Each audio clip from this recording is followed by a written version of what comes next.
So welcome to the Babz Bye Week Rewind. This is what we're going to do. We're going to review every single week thus far throughout the entire Patriots season. But first, before we even dive into that, we got to talk about the Super Bowl 53 tattoo. So, of course, everybody knows already, if you've been following, me and Green Runs Deep, we're best buds, been best buds for 20 plus years, still going strong. We love Boston sports. We love pushing each other to the limit. We love competing against each other, love laughing at each other, love making you guys laugh. So we're always thinking about new ideas, what we can do going forward. So it's the end of July, going to August, it's training camp, we're talking, and GRD goes, hey, I bet you, Babz, you will not get a Super Bowl 53 tattoo on your arm. And I said, I don't think that's a good idea. I don't see why I should do it. Everyone's going to make fun of me, even though I'm wearing a Stone Cold Steve Austin costume here. But I said, let's make a little bet then. If you really think I should get it, let's get it to the people. Let's see what they have to say.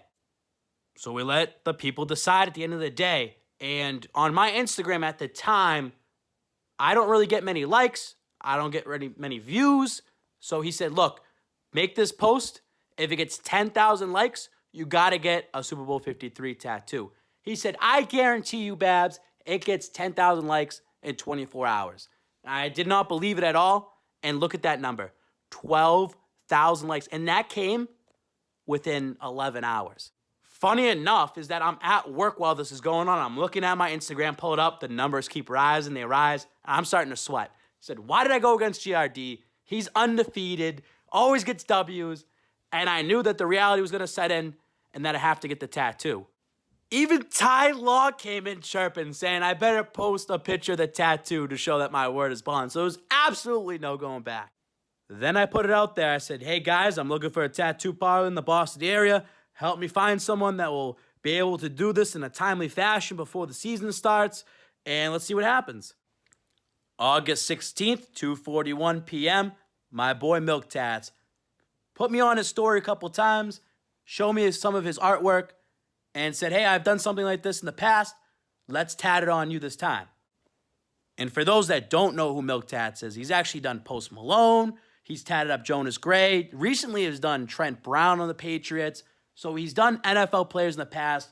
He knows the game, knows a lot of people as well, too. So it was probably one of the best connections I could get. So fast forward, it's August 24th. It's a Friday. And there I am, getting tattooed, followed through with it. Milk Tats actually came to my house, set up everything in the basement, the man cave, everything clean cut, professionally done. I couldn't have been more happy. It was my first time actually meeting Milk Tats. It was a great time.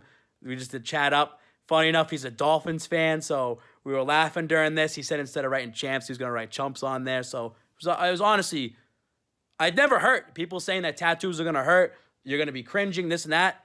I didn't feel any pain at all. Funny enough, when we set this up, Milk's like, all right, I'm going to be there for 11 a.m. That's what's going to fit my schedule. And I actually had to go to work this day. So right after I got the tattoo, I had to go right to work. Again, this is my first time having a tattoo. Never done this before. I was a little nervous in that sense. He did this in a timely manner. Got it done in an hour and a half. I think we finished around 12:30. And I just remember after he was finished, he cleaned it up. I'm like, bro, I got to go to work right now. And I had to rush out and go. He's like, oh, you're going to be fine. You're going to be okay. No worries. Everything will be good. And, of course, I went to work, and this is what my uniform ended up looking like. All the ink bled right through. Me and Milk Tats were talking. We said, hey, we'll tease it for a couple of days. We'll release the actual final picture 1 week prior to the season starting. I even had my fantasy football draft the day after I got the tattoo, and I said to everybody, no pictures, no nothing. We don't want to release anything yet. Then, bada boom, here it is, the tattoo picture that got released to everybody. Terrible hair, terrible face, terrible everything going on there. Probably not the best look that you wanted out there. But again, I was running such short time. I had to go right to work. And it was the only picture that we really had at the time that looked fresh and clean, at least the tattoo part. That's what's most important. So we went out there, and then all of a sudden, the media started picking it up. Meantime, before we go, here's another fan who's putting his Super Bowl predictions in writing permanently on his arm. The Spike King has declared the Patriots the winners of the upcoming Super Bowl, and on behalf of Bills Mafia, I hope that's not true. I can't escape New England. America can't escape New England. Enough already. That's it for SportsCenter. On the ESPN app, I'm Kevin Connors. Have a great Sunday. People often get tattoos to commemorate events, but look at that. This guy got a Super Bowl 53 tattoo. And yes, if you're keeping track, that game won't happen until February. It's months before. Is he really that confident the Pats are going all the way? Of course, and like all great decisions, it started with a bet. Here's News Center 5, Sean Scheibach. Right here, 6 banner. Real stuff. Let's go. There are fans, and then there's this guy.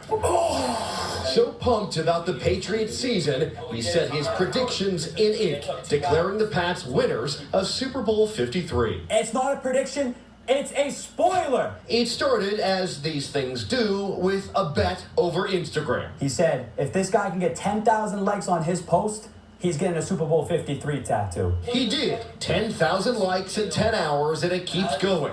But not all fans are happy. People can call me a jinx, people can doubt on me, people can hate me, but those supporters are riding the wave all the way to February 3rd in Atlanta. We do not care about superstition.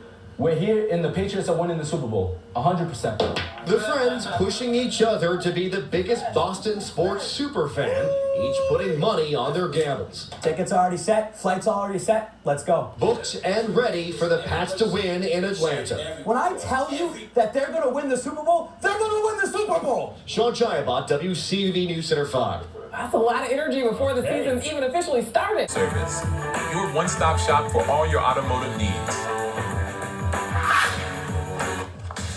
Check out that ink, Deej. That is serious. I'm looking at the smile. That's a happy man. He kind of looks like Gronk in the face. Yeah. But I don't think even Gronk would put the Super Bowl. There's always one. Forever. If you follow Darren Rovell on Twitter, as we all do, the guy's a legend. You always see these tweets every year that this fan put this tattoo on their body, that they're going to do it. Good for this guy. I would wait a little bit, get some assurances, but A little preemptive. Dunkin' Donuts.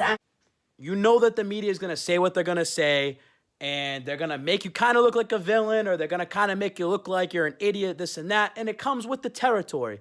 But some guys like DJ Bean out there that kind of give you that smirk or that look or that arrogance of like, this guy is an absolute loser. I don't know why he got a tattoo. And to me, it gives me a little chip on my shoulder because I want the Pats to even win more. So when the time comes in February, I can tell this jackass I was right. But through all this, there was more of a story that I wanted to tell out there. And I wanted to tell the better side of Babz, the things that we do, like charity work or working with Ty Law, bringing a community together. And there's one person that stuck by me for the last couple months, and it's Carrie Corrado, Channel 7 News. And I wrote to her and I said, please, can you cover something a little bit better than just a tattoo? It's a little newsworthy, but give them a little bit more of a background, and they end up putting this out there. And today he's talking about why he got the ink in the first place. It's the real deal. Super Bowl 53 champions will be there in Atlanta. Brian Babikian is inking his loyalty to the Pats. The superfan from Everett has a new tattoo with a bold prediction.